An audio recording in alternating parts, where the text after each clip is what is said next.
Muy bienvenidos todos. ¿Listos para escuchar un nuevo relato? Pues aquí lo tenéis. Se titula Unos hermosos ojos verdes.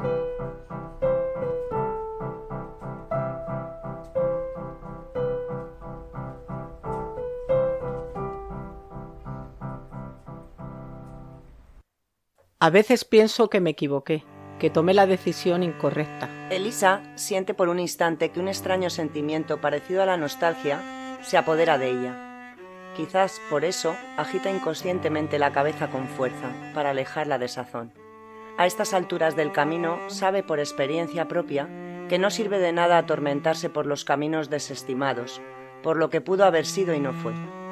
Pero escuchar la revelación de su madre, así, de forma tan imprevista, la ha perturbado.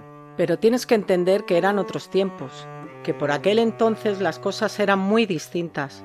Ahora sería absurdo, incluso ridículo, pero entonces te aseguro que no lo era. No, señor. Se da perfecta cuenta de que su madre le dice todo eso, de que necesita sincerarse tras todos estos años, porque en ese momento se siente vulnerable. Está asustada como nunca antes lo ha estado, y su edad avanzada le induce a hacer recuento de su vida. A lo mejor no le gusta lo que ve o le apetecería poder mudarse a otra realidad, pero lo cierto es que la vida casi siempre nos arrolla y resulta difícil escapar.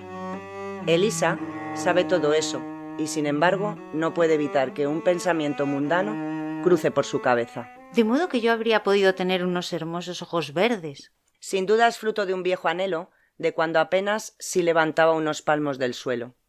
Quería tener unos hermosos ojos verdes, a poder ser un poco rasgados, de esos capaces de cautivar con una sola mirada.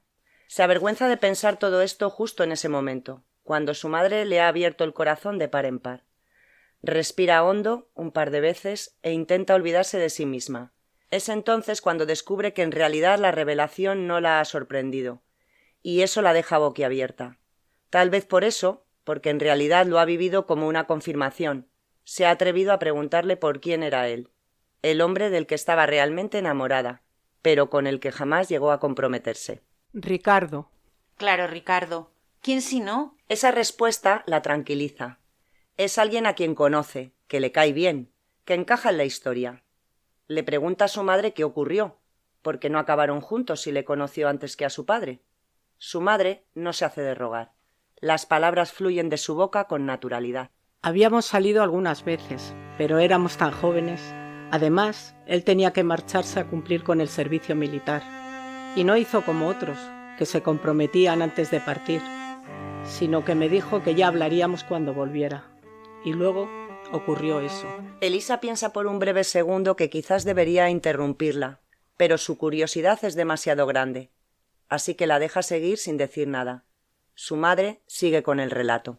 Una tarde, como otras muchas, mientras hacía las tareas sentada en mi escritorio, dos de mis hermanas se pusieron a charlar, seguramente con la intención expresa de que yo lo oyera todo.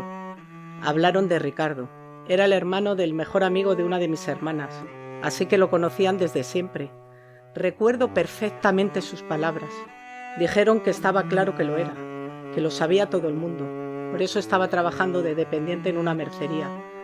¿Cómo si no iba a buscarse ese trabajo? Vender blondas y cintas. Eso, según ella, solo lo hacían los homosexuales. Vamos, que estaba clarísimo. Ricardo era homosexual, desde siempre, y lo sabía hasta el apuntador. Su madre se detiene un instante. Tiene la mirada perdida. Quizá ha llegado a un punto del relato que le duele demasiado. Así que Elisa respeta su silencio. Por suerte, unos minutos más tarde, decide seguir. Elisa respira aliviada. Fue oír esa palabra maldita y venírseme el mundo abajo. Homosexual. Hice ver que seguía con las tareas como si nada, como si no fuera conmigo, como si no hubiera oído nada. Pero el corazón se me partió en dos. Todo a mi alrededor se hizo trizas. Cuando conseguí reunir el valor suficiente como para que no me temblara la voz, le dije a mis hermanas que había terminado, que me iba porque había quedado en darle una clase particular a la hija de los Martínez.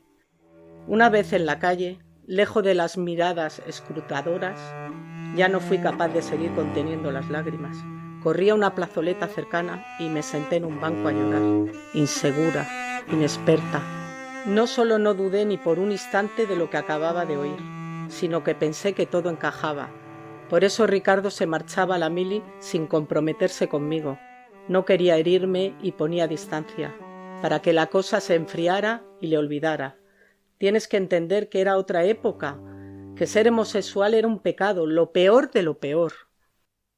Elisa sabe que su madre no miente por los vividos recuerdos que atesora de ese día funesto. Está segura de que si cierra los ojos puede recordar incluso cómo olía el aire. Sabe que a pesar de que todavía hacía calor, el frío se apoderó de su cuerpo convulso, que tuvo que hacer un gran esfuerzo por serenarse y regresar a casa como si efectivamente volviera de dar una clase a la caprichosa hija de los Martínez, que se acostó pronto pensando que el calor de las sábanas la serenaría un poco, pero que las encontró húmedas y heladas. Se da cuenta entonces de que su madre sigue impasible con el relato. Le explica que, asustada y dolida, unos meses después acabó cediendo ante la insistencia del que acabaría siendo su padre.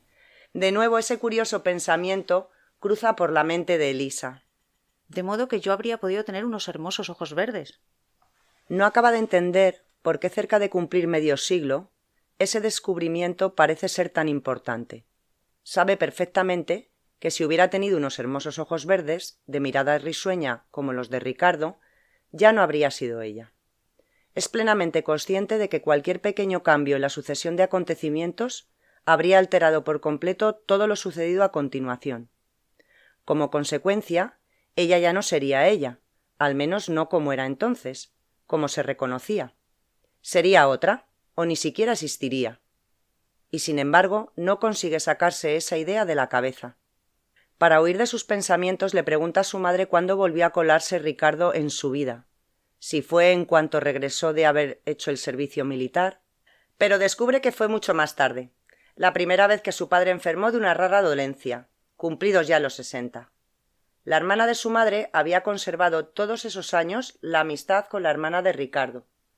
Solían salir a comer o al teatro de vez en cuando, y la invitó a uno de esos encuentros para que se distrajera un poco.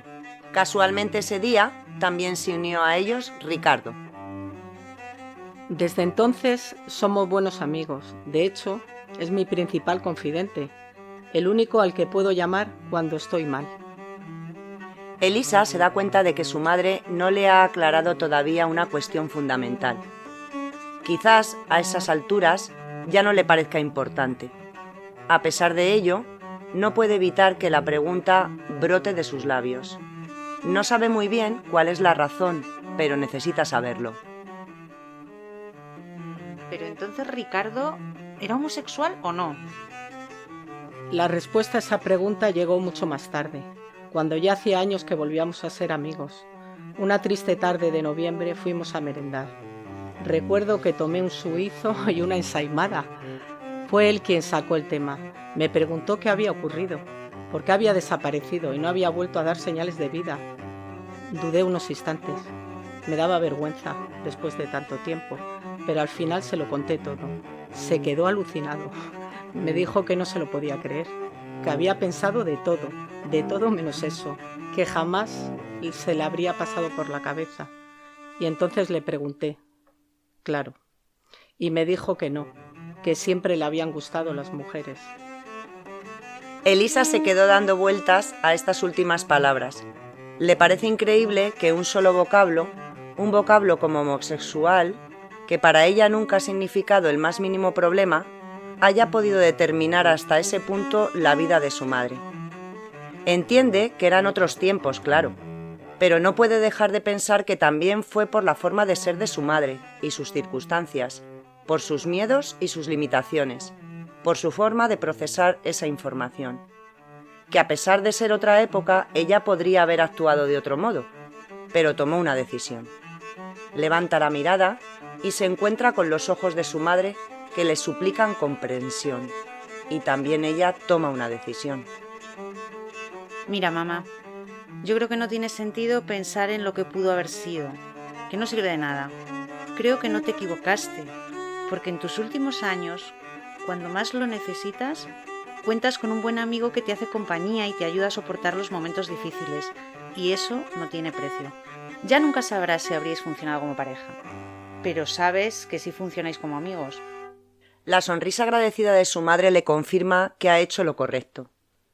Más tarde, mientras avanza sin prisas por el paseo marítimo, Elisa se queda atrapada por el color turquesa de las aguas, que se muestran extrañamente revueltas, y de repente no puede evitar que ese pensamiento se cuele una vez más en su mente, haciéndola sonreír.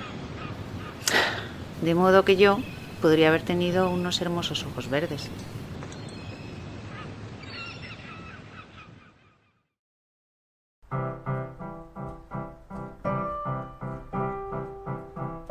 ¿Os ha gustado? Ojalá que sí. Y para la semana que viene os tenemos preparado un relato que empieza con la misma frase. Es de Majo López y se titula Segundas oportunidades.